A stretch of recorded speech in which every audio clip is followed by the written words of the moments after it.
And I'm really happy because I have a guest on the show today that you know from the Roundtable on Chelsea Lately. She's also one of the stars and writers of After Lately, and she has a brand new book that's out today called Life as I Blow It, Tales of Love, Life, and Sex, not necessarily in that order.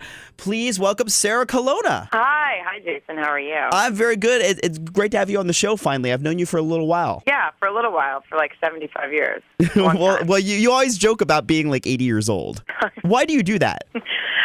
I think I just feel like it. I actually think I think my face looks about the right age now. I think I look 37, but when I was 25, there was something happening where I looked like I was like 20 years older. I think it was a bad haircut and a lot of me spending time in the sun. Yeah, I saw in your book that you attribute looking older than your age to something that happened when you were younger. Yeah. There was one time when I fell asleep on the beach with my dad and in California when I was visiting him, but I lived in Arkansas. So when I went home after the summer visit, my mom said that my face was permanently damaged and that I might have to have plastic surgery. But then it just peeled off like a normal sunburn does. I mentioned some of your credits of Chelsea Lately and After Lately, and I was looking through your IMDb. I had no idea that you were on Strong Medicine. That show on Lifetime, they had like intense lady doctors. Yeah, it was intense lady doctors. I'm sure I said something like, hurry, stat, she's in labor, and it was probably riveting. All right, well, let's talk about the book. It's out today, Life as I Blow It. What propelled you to, I'm going to write a book? Yeah, publishing. It's somebody who doesn't want to hear from me. Actually, the thing that propelled me to do it was a book agent in New York wrote me out of the blue and was just like, I think you're really funny on the show, and it seems like you have a book in you. Is that true? And then I said, yeah, I do have an idea. And I grew up in a small town in Arkansas. I moved to California, so there's a lot of stories about sort of stumbling your way into that, literally and figuratively. And then, I have come from two very different parents. My dad has lived in California most of my life after they divorced, and my mom in Arkansas. And they have such different lifestyles that I think you grow up going, which one am I? Do you want to grow up and get married and have kids and settle down, or you just want to go and have margaritas? And you want to do it all? I would like to do it all. I don't think I want kids, but I'd like to do the other things. Did you feel that you had to struggle to fill the page, or were you constantly editing down? I should edit down because I tend to over talk, I think, and and I would throw in things that they were like this, congratulations on this story happening in your life, but nobody's going to care.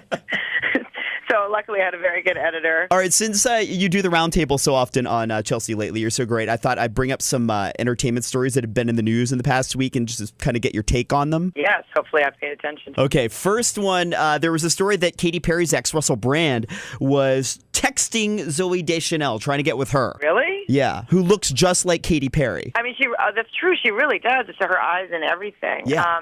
I feel like, first of all, obviously, like you said, they look alike. So obviously, he's just trying to fill a void. And he should, if you're going to go out with someone, I think you need to go out with like the opposite. So he needs to find himself a nice, like chunky blonde or something. So like the opposite of Katy Perry. And so he does. She's busy. She's got a TV show. She doesn't have time for this business. He likes career gals, apparently. Yeah, he does. He likes motivated women, which is good. So then he needs to find the chunky blonde that you said who is homeless and jobless, maybe. Yeah, exactly. He needs the opposite. He needs someone who just hangs out and smokes cigarettes all day and doesn't, Actually, it sounds like a great life. So. Maybe I need to find her, too.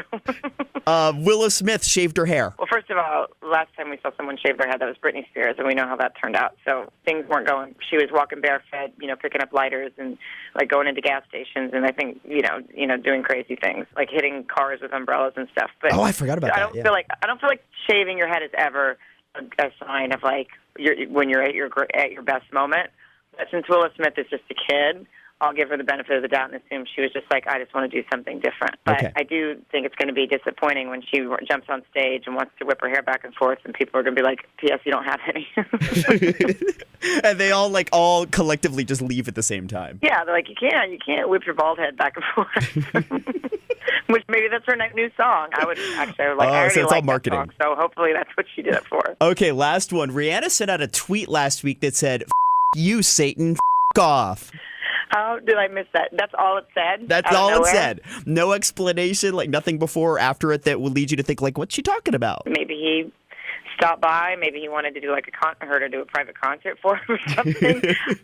That's really funny. I actually like the randomness of that, though. I do too. If she wants to go on Twitter and tell Satan to go f*** himself, then good for her. And hopefully he did. I think she might be the only person that could get Satan to f*** off. I think so. And he's probably excited that Rihanna follows him on Twitter. He's like probably retweeting it to all his friends. I wonder how many followers Satan has. Hopefully not more than Rihanna. I think she literally has the largest following on Twitter. And now that I know about that, I'm about 5 seconds away from going and following her, just so I don't miss anything like that in the future. It is comedy gold. All right. Well, I'm looking forward to reading the book because it's out today. Life as I Blow It, Tales of Life, Love, and Sex, not necessarily in that order. Thank you so much for coming on, Sarah Colonna. Thank you.